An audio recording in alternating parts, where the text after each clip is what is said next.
The authorities have sent warnings about the latest storm Elias that is expected to bring more rain to the region over the next 2 days. Towering, mud-soaked rubbish piles full of villagers' furniture, including beds, mattresses, tables, and other personal belongings such as toys, crockery, clothes, and carpets, still remained on the streets weeks after the floods, with little left to salvage. Inside homes, walls and floors have rotted from the mud and water. The village is 100% destroyed. Nothing has been left standing. We are waiting for the state to come help people get rid of all the things that have been destroyed, because if it rains again and the village fills with water again, with all these things here, it will have to be bulldozed.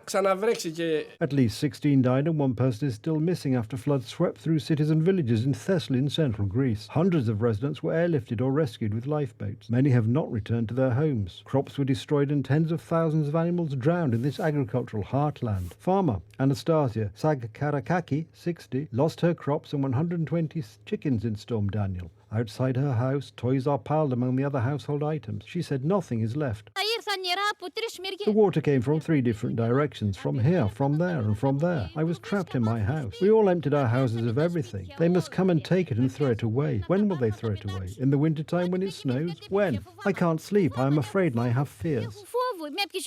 One of the breadbaskets of Greece, Thessaly represents about 15% of the country's annual agricultural output. It is also a major cotton-producing area.